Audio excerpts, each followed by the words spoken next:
நாம் பார்க்கக்கூடிய ஒரு குணாதிசயம் என்ன அப்படின்னா, ஆண்டவராகிய இயேசு கிறிஸ்து அவர் அணுகக்கூடிய ஒருவராக இருக்கிறார். ஆண்டவரை நம்ம எப்ப வேணாலும் எந்த சூழ்நிலையிலும் நாம் அவரை அணுக முடியும்.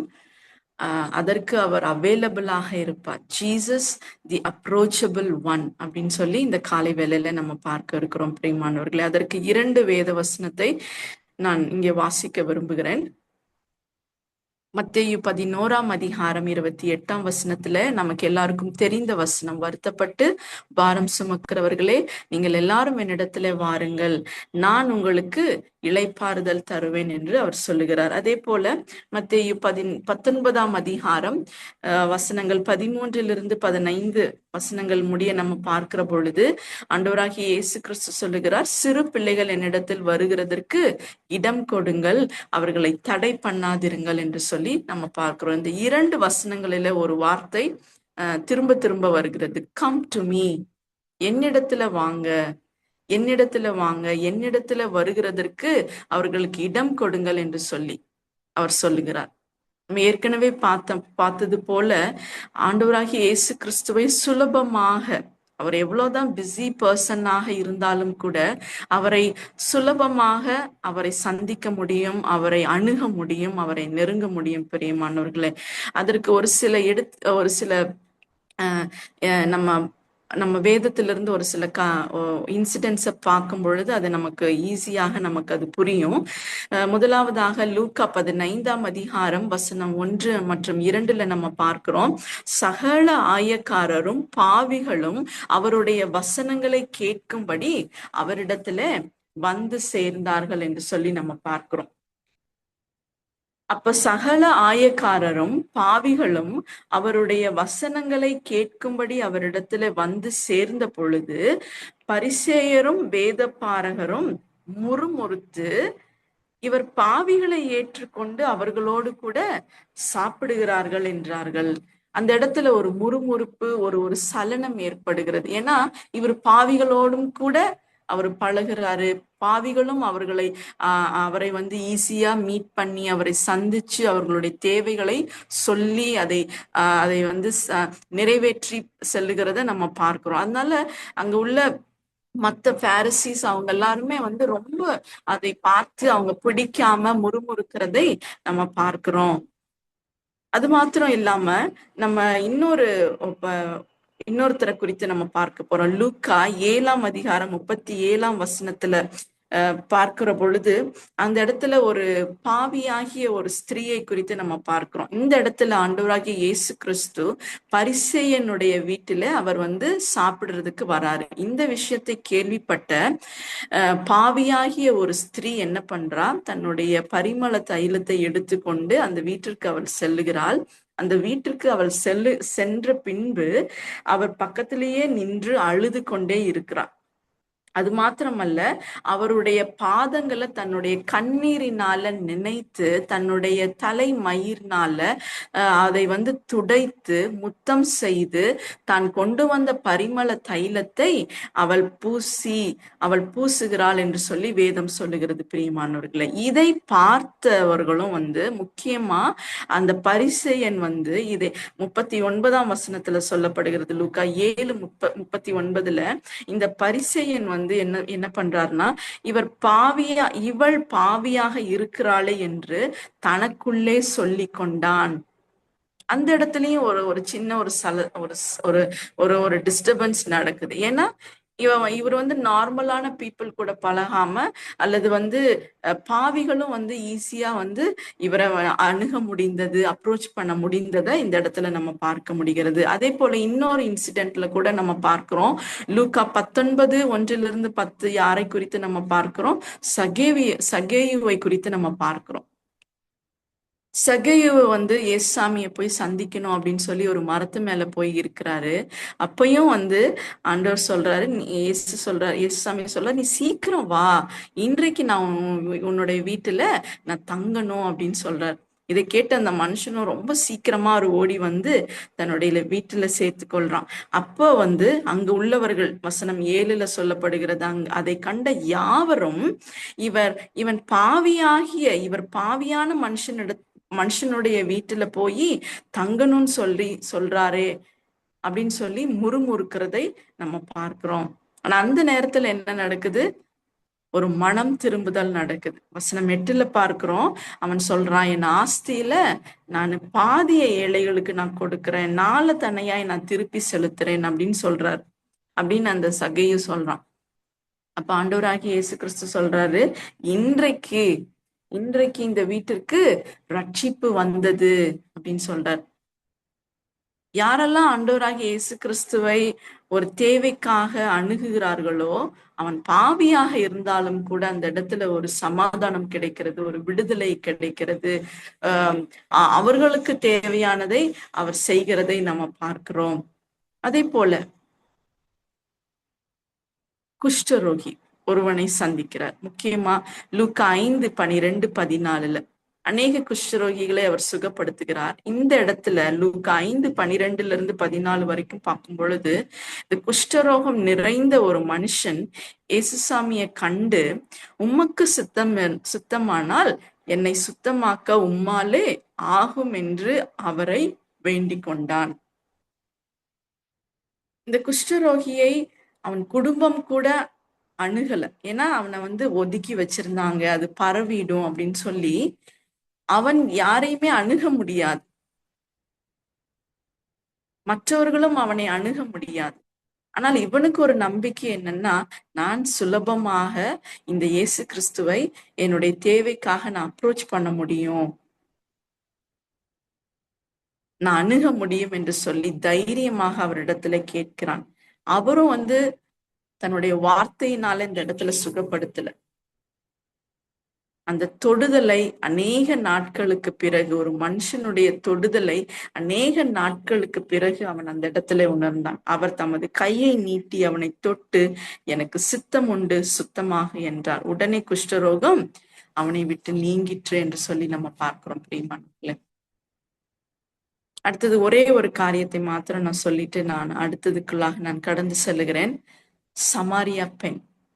இந்த யூதர்கள் சமாரியர்களிடத்துல அவர்கள் வந்து சமாரியர்களை வந்து ஒதுக்கிதான் ஒரு சில காரணங்களுக்காக அவங்க வைத்திருந்தாங்க. ஆனா இந்த யோவான் 4:1-42 நம்ம பார்க்கிற பொழுது அந்த இடத்துல ஆண்டவராகிய இயேசு கிறிஸ்து தன்னுடைய ஊழியத்தை செய்து கொண்டு ரொம்ப அந்த இடத்துல டயர்டா அந்த அந்த அந்த சமாரியா நாட்டுல அந்த இடத்துல வருகிற பொழுது ஒரு கிணறை பார்க்கிறார். சரி, இந்த இடத்துல நம்ம கொஞ்ச நேரம் ரிலாக்ஸ் பண்ணிட்டு போலாம், தண்ணி குடிச்சிட்டு சாப்பிட்டுட்டு போலான்னு சொல்லி அந்த இடத்துல உட்கார்ந்துருக்கிறார்.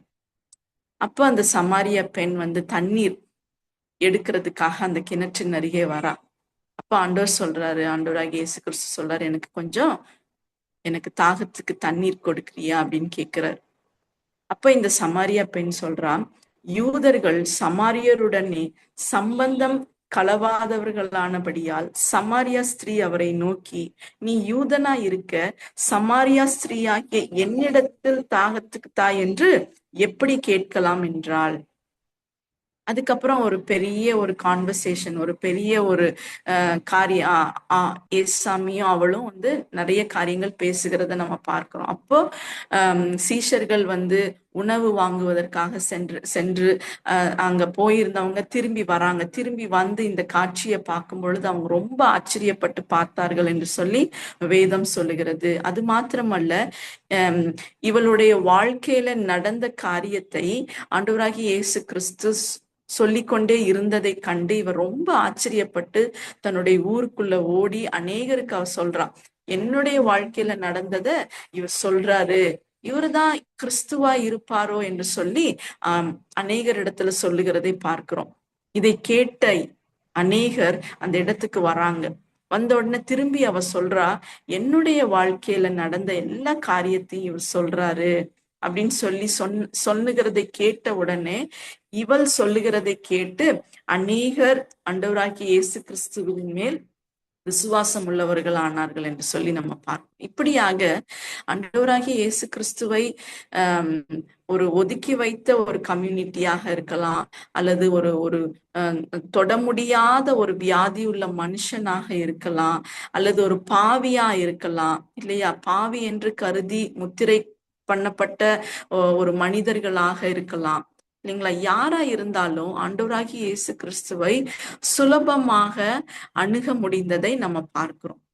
ஒரு ஃப்ரெண்ட்லியான டாக்கா அந்த இடத்துல இருக்கிறதை நம்ம பார்க்க முடிகிறது. பிரியமானவர்கள், இது எவ்வளவு பெரிய ஒரு ஒரு பாக்கியம் நமக்கும், நமக்கு கிறிஸ்தவர்களாகி நமக்கு எவ்வளவு பெரிய ஒரு ஒரு ஒரு காரியமாக இருக்கிறது.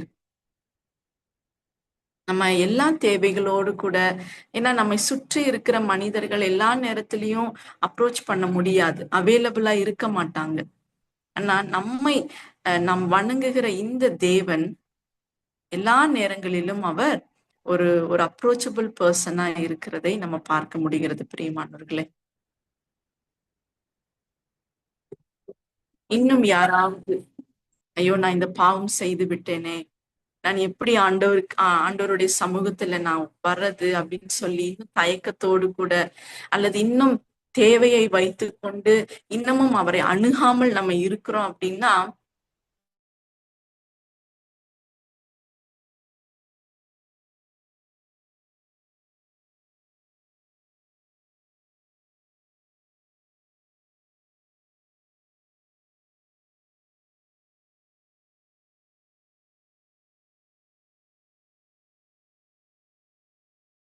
கொண்டு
நம்ம இந்த நேரத்துல கூட நம்ம கிறிஸ்தவர்களாகிய நம்ம என்ன செய்ய வேண்டும் என்று சொல்லி நாம் பார்க்க வேண்டும். பிரியமானவர்களே, முக்கியமாக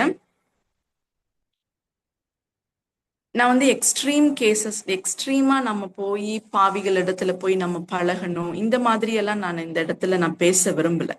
ஆனா நம்முடைய குடும்பத்தாருக்கு நாம் அணுகக்கூடியவர்களாக நாம் இருக்கிறோமா என்று சொல்லி நாம் யோசித்து பார்க்க வேண்டும். பிரியமானவர்களே, நம்மளுடைய குடும்பத்தில் உள்ள உறுப்பினர்கள் நம்ம இடத்துல எளிதாக பழக முடிகிறதா? நம்மளுடைய பிள்ளைகளுக்கு நம்ம அவைலபிளா இருக்கிறோமா? அவங்க எப்ப வேணாலும் நம்மை அப்ரோச் பண்ணுவதற்காக நம்ம இடத்துல வர முடிகிறதா? அல்லது கணவனோ அல்லது மனைவியோ, ஒரு கணவனுக்கு தேவை என்று சொன்னால் மனைவி வந்து ஒரு அப்ரோச்சபிள் ஒரு அணுகக்கூடியவர்களாக இருக்கிறாங்களா? அல்லது எப்ப பார்த்தாலும் பயந்து கொண்டு அவங்க சண்டை போட்டுட்டு ரொம்ப எரிச்சலோடு கூட இருந்து கொண்டே இருந்தா நம்ம நம்ம எப்படிரா இந்த காரியத்தை சொல்றது, இத போய் நம்ம சொல்லலாமான்னு சொல்லி இன்னும் தயக்கத்தோடு கூட நம்ம இருக்கிறோமா? அல்லது நம்ம ரொம்ப நம்மளுடைய குடும்பத்துல வந்து வேலை வேலை வேலைன்னு சொல்லி நம்ம பெற்றோர்களாகிய நாம் ஓடிக்கொண்டே இருக்கிறோமா? நம்மளுடைய பிள்ளைகள் வந்து ஐயோ அப்பா அம்மா வந்து எப்ப பாரு சண்டை போட்டுட்டே இருக்கிறாங்க, அவங்களிடத்துல நம்ம நம்ம வந்து நம்ம போக முடியாது, தேவைக்காக நம்ம போக முடியாது அப்படின்னு சொல்லி அவங்க தயக்கத்தோடு கூட இருக்கிறாங்களா? அவங்கள டிஸ்டர்ப் பண்ணக்கூடாது, அவங்க ரொம்ப பிஸியா இருக்கிறாங்க, அவங்களே ஏற்கனவே சமாதானமே இல்லாம இருக்கிறாங்க, அவங்கள நம்ம டிஸ்டர்ப் பண்ணக்கூடாதுன்னு சொல்லி பிள்ளைகள் எல்லாரும் கொஞ்சம் தள்ளி இருக்கிறாங்களோ? இன்னும் மனைவி வந்து தன்னுடைய கணவனிடத்துல எல்லாமே சொல்லக்கூடிய அளவுக்கு இல்லாமல் இருக்கிறாங்களா? நம்ம யோசிச்சு பார்க்கலாம். குடும்பத்துல நாம் நம் நம் நம்ம வந்து ஒரு ஒரு ஒரு ஒரு அவைலபிளா, ஒரு அப்ரோச்சபிளா இருக்கிறோமா அப்படின்னு சொல்லி நம்ம யோசிச்சு பார்க்கணும் பிரியமானவர்களே. இது ஒரு பக்கம் இருந்தாலும் இன்னொரு பக்கம் திருச்சபை. நம்ம ஆலயத்திற்கு வாரம் தோறும் வருகிறோம். ஆனால் நம்ம எதற்காக வருகிறோம்? முக்கியமாக 2 காரியத்திற்காக நம்ம வருகிறோம். முதலாவதாக நம்ம பாத்தீங்கன்னா ஆண்டவரை தொழுது கொள்ளுவதற்காக நம்ம வருகிறோம். ஆண்டவரை தொழுது கொள்ளுவதற்காக வருகிறோம். ஆண்டவரிடத்துல ஐக்கியம் கொள்ளுவதற்காக நம்ம வருகிறோம். அதே போல நம்ம சக விசுவாசிகளிடத்திலும் நம்ம ஐக்கியம் கொள்ளுவதற்காக நம்ம வருகிறோம் இல்லையா? அப்படி இருக்கும் பொழுது நம்ம ஆராதனை முடிந்த பிறகு அல்லது மற்ற நேரங்களிலோ நம்ம எதற்காக சக விசுவாசிகள் நம்மை அணுகுகிறார்கள் என்று சொல்லி நம்ம யோசித்து பார்க்க வேண்டும் பிரியமானவர்களை. நம்மை அணுக முடிகிறதா? அல்லது ஒரு சிலர் இன்னும் திருச்சபை ஆலயம் முடிந்த பிறகு நம்ம வீட்டுக்கு போயிடுறோமா? எதற்கு போறோம் அது நமக்கு தான் தெரியும். ஒரு வாரம் பண்ணா பரவாயில்ல. ஒரு சிலர் அதையே வந்து ஒரு பழக்கமாக வைத்திருக்கிறோம். யாராவது நம்ம கிட்ட வந்து பேச முடியுமா? இல்லையே. ஏன்னா நம்ம தான் ஆராதனை முடிந்த பிறகே நம்ம வீட்டுக்கு போயிடுறோமே, அல்லது நம்மளுடைய பல வேலைகளை செய்ய நம்ம ஓடிடுறோம்.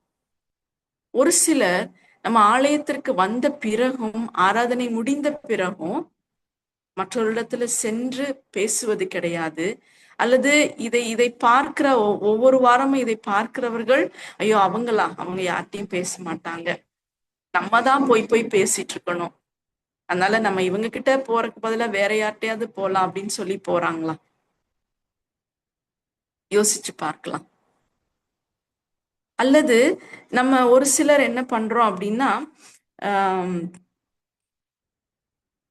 நம்ம ஆலயத்திற்கு வந்த பிறகும் கூட நம்ம நம்மளுடைய சொந்த வேலைகளை நம்ம மனதுல வைத்து கொண்டு ப்ரீ ஆக்குப்பைடா வருவோம். ஐயோ நான் மத்தியானம் சமைக்கணும், நான் போகணும். இதுவே அவங்களோட மைண்ட்ல இருக்கும். ஏதோ ஒரு காரணத்தினால நம்ம என்ன பண்றோம்னா, திருச்சபையில நம்ம வந்து மக்கள் வந்து இன்னும் அணுக முடியாம இருக்கு. ஒரு பாஸ்டர்ஸா நாங்க வந்து எதற்கெல்லாம் ஒரு விசுவாசிகள் இடத்துல உங்களிடத்துல வந்து நாங்க அணுகிறோம்? ஒரு சிலர்கிட்ட மாத்திரம்தான் ஈஸியா சொல்ல முடியும். இந்த பாயை மடிச்சு வச்சிருங்க, அந்த டீயை கொஞ்சம் ஊத்தி கொடுங்க, அந்த ஜன்னலை கொஞ்சம் சாத்திருங்க, அந்த மைக்கை கொஞ்சம் ஆர்கனைஸ் பண்ணுங்க, இல்லையா? ஏன்னா அவங்கதான் வாலண்டியரா வாரந்தோறும் செய்து கொண்டே இருப்பாங்க. ஒரு சிலருக்கு தாளந்துகளை பயன்படுத்துவாங்க, ஆண்டவருக்கென்று பயன்படுத்துவாங்க. அவங்க கிட்ட போய் நம்ம சொல்ல முடியும், நீ இதை பாடுறியா, இந்த ஆராதனைக்கு இதை நீ ஹெல்ப்ஃபுல்லா இருக்கிறியா? சோ நம்ம கிட்ட எதுக்காக நம்ம சக விசுவாசிகளோ பாஸ்டர்ஸோ எதற்கு நம்ம அப்ரோச் பண்றாங்கன்னு சொல்லி நம்ம யோசிச்சு பார்க்கணும். நம்மள அப்ரோச்சே பண்ணலையா அப்படின்னா ஒரு பெரிய பிரச்சனை நம்மளிடத்துல இருக்கு. எதுக்குமே நம்ம அணுகலையா, அல்லது குறை பேசுவதற்காகவோ அல்லது மற்றவர்களை குறித்து பேசுவதற்காக நம்மை அணுகுறாங்களா அப்படின்னு சொல்லி பார்க்கணும். அது வந்து ரொம்ப டேஞ்சரான ஒரு காரியம் இல்லையா? சோ இந்த காலை வேளையில நம்ம எதற்காக நம்மை அணுகுகிறார்கள் என்று சொல்லி நம்ம பார்க்க வேண்டும். ஆண்டவராகிய இயேசு கிறிஸ்துவை அவரை அணுகுனாங்க அப்படின்னா அவருக்கு அந்த தாழ்மை இருந்தது. He was so humble person. ஒருத்தவங்க கிட்ட போய் பேசணும்னா அந்த இடத்துல அவருக்கு தாழ்மை இருந்ததுனாலதான் அவர் இறங்கி போய் மற்றவர்களிடத்துல பழகினார். அதே போல அவர் வந்து இரக்கத்தை காண்பித்தவராக இருந்தார். He showed the compassion. எல்லாருக்கிட்டையும் அந்த இரக்கத்தை காண்பித்தார். இன்னொன்னு பாத்தீங்கன்னா he was available. அவர் வந்து எல்லா நேரத்திலும் ஒரு கிடைக்கிற மாதிரியான, ஒரு அருகில இருக்கிற மாதிரியான ஒருத்தராக இருந்தாரு. அது மாத்திரமல்ல, மற்றவர்களை ஏற்றுக்கொள்ளுகிற ஒரு மனப்பான்மை இருந்தது. இன்றைக்கு நமக்கு அந்த மனப்பான்மை இருக்கா? எல்லாரையும் நம்ம ஏற்றுக்கொள்ளணும். திருச்சபைக்கு வருகிறவர்களை நாம் ஏற்றுக்கொள்ளணும். அவங்க பாவம் செய்தாங்களா, பாவம் செய்கிறவர்களா இருக்கலாம், பாவத்துல இருக்கிறவங்களா இருக்கலாம், நல்லவங்களா இருக்கலாம், அல்லது நார்மலா இருக்கிற நார்மல் லைஃப் வாழ்கிறவர்களா இருக்கலாம். யாரா இருந்தாலும் சரி அவர்களிடத்துல நம்ம பழகுறவர்களாக அக்செப்டன்ஸ் இருக்கா? கடைசியாக நான் யோசித்த ஒரு காரியம், he was very trustworthy person. அவரை நம்பிக்கையோடு கூட அவரிடத்துல எல்லா காரியத்தையும் சொல்லலாம். பிரியமானவர்களே, இந்த காலை வேளையில நம்ம யோசிச்சு பார்க்கலாம். எதற்காக நம்மை அணுகுகிறார்கள்? நம்மளுடைய தாளந்தை பயன்படுத்துவதற்காக அணுகுகிறார்களா? ஆறுதலுக்காக அணுகுகிறார்களா? அல்லது ஜெபத்திற்காக நம்மை அணுகுகிறார்களா?